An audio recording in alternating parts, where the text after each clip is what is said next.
Whenever you apply for a job in the UK, especially within the NHS, you will come across two documents in the NHS application form: the job description and the person specification. For many applicants, these documents look boring and confusing. Are you one of those people who struggle to understand them? If you don't know the real technique of how to read these documents properly and how to use them to apply for a job or write your supporting information, then this video might help you to clear all your confusion. Hello everyone and welcome back to the journey of your own life. My name is Partha Jyoti and today we are going to discuss a very important and strategic topic: understanding the NHS job description, person specification, and how to tailor your supporting statement for a job application. If you are applying for a job in the NHS in the UK, these two documents form the foundation of your selection. Understanding the job description and person specification properly is the key to ensuring your application stands out. Today, I will guide you step by step on how to crack this process and significantly improve your chances of getting shortlisted. What is a job description?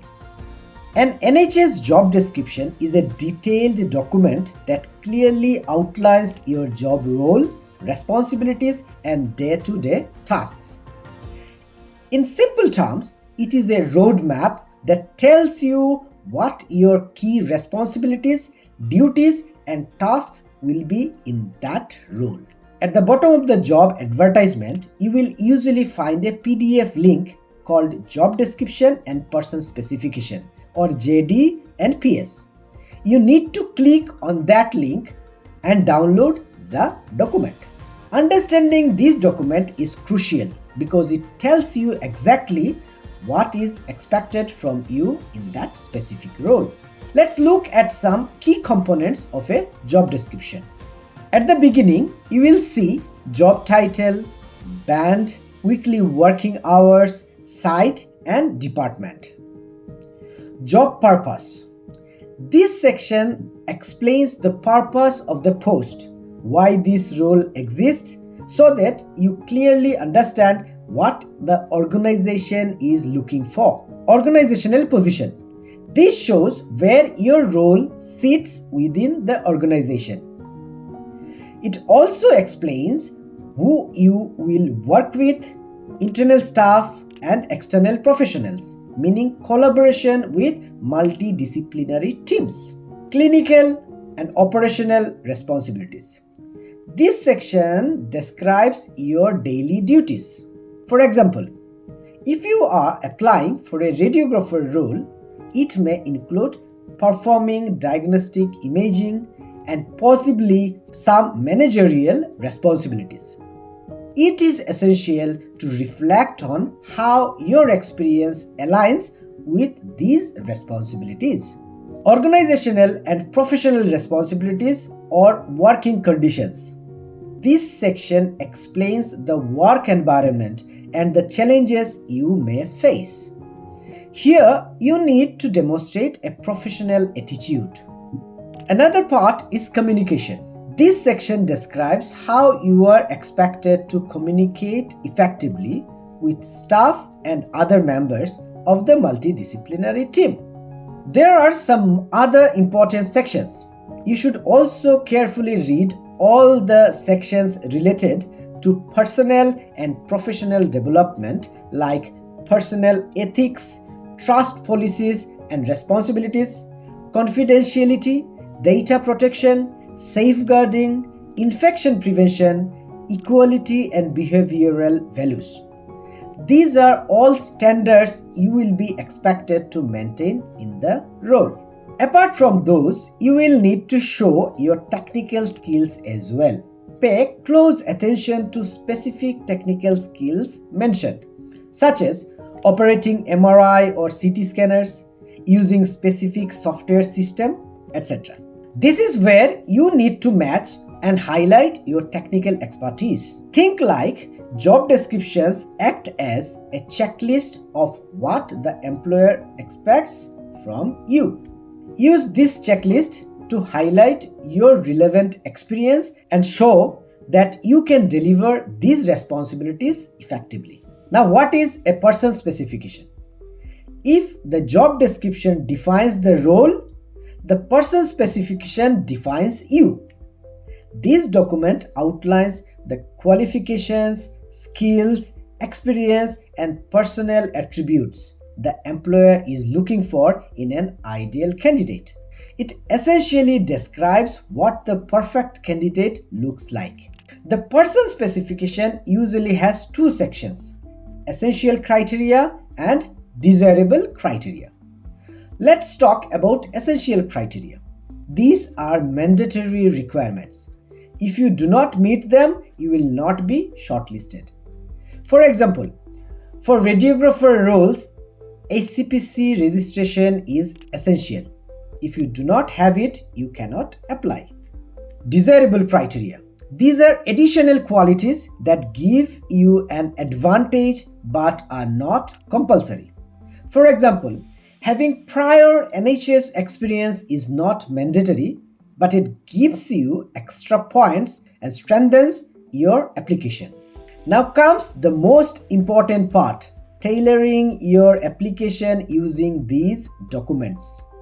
You must write a strong supporting statement. Think of it as selling and marketing yourself. A one-size-fits-all approach does not work. You must customize your supporting information for each job you apply for. You cannot create one standard supporting statement and submit it for every application. Your qualifications and experience remains the same, but you must present and highlight them differently according to each job's requirements. Think about an event management team that organizes weddings and functions. You gave an advertisement that you want an organizer for your sister's wedding party. You mentioned your budget and your requirements. Based on that, they show you suitable options from their catalog. Even if they have hundreds of items, they only use what is required for your function. They have the raw materials, only they will present you as per your requirements. Your job application works the same way. That is why reading the job description and person specification carefully is extremely important. You must tailor your supporting statement according to the requirements mentioned in the job description and person specification. Let's see an example. Suppose you are applying for an NHS radiographer role and the job description highlights teamwork and patient care. Here is how you can write this in your application. In my previous role as a radiographer at XYZ Hospital, I worked closely with a multidisciplinary team to ensure efficient patient management. I introduced a new scheduling system that significantly reduced patient waiting times. Okay, I think you got an idea now. Ensure your supporting statement covers both essential and desirable criteria, highlighting your skills, experience, and qualifications that directly match the role. Whenever you provide evidence in your supporting statement, try to use the STAR method. S for situation, describe the scenario or challenge you faced, means you mention the situation. T for task. What was your responsibility in that situation? Means the task, work. A for action. What actions did you take to address the task? R for result. What were the measurable results of your actions? Let's see a STAR example. Our department was experiencing delays in patient diagnosis due to long imaging wait times. As a senior radiographer, I was responsible for reducing these delays. I introduced a new workflow that optimized machine usage and reduced downtime. Patient wait times were reduced by 25% within 4 months and we received excellent feedback. Now break down this example. Here, the situation was our department was experiencing delays in patient diagnosis due to long imaging wait times. The task was, as a senior radiographer, I was responsible for reducing these delays. The action I took, I introduced a new workflow that optimized machine usage and reduced downtime. What was the result? Patient wait times were reduced by 25% within 4 months and we received excellent feedback. So I structured this example using STAR method exactly. This method helps recruiters clearly see your contribution and impact. The same method is used for scenario-based interview questions. If you want a detailed video on NHS interviews, comment below. I'll try to create one for you. Another effective method is the CAR technique. C for context. Set the scene. Describe the situation you were in. A for action. Explain the actions you took to address the situation. R for result. Share the outcomes. What did you achieve? Here is a CAR example. Context. I was tasked with improving patient flow in the radiography department. Action. I introduced a new scheduling system to better manage appointments. Result. Patient satisfaction increased by 20% and the department handled 10% more patients weekly. You can use either STAR or CAR. Both are equally effective and should also be used during interviews. If you are applying for an NHS job, understanding the job description and person specification and tailoring your application accordingly greatly increases your chances of success. Recruiters want to see how well you fit into their team and whether you can meet their needs. I hope you now have a clear understanding of job descriptions and person specifications.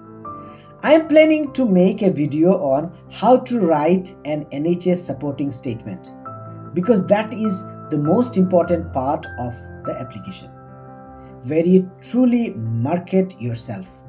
Please subscribe to the channel so you don't miss any informative videos. If you want to learn how to use the STAR method during NHS interviews, please comment below. I'll try to make one video for you.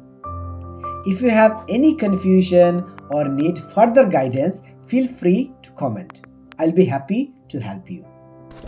With this note, Partha Jyoti signing out. Take care.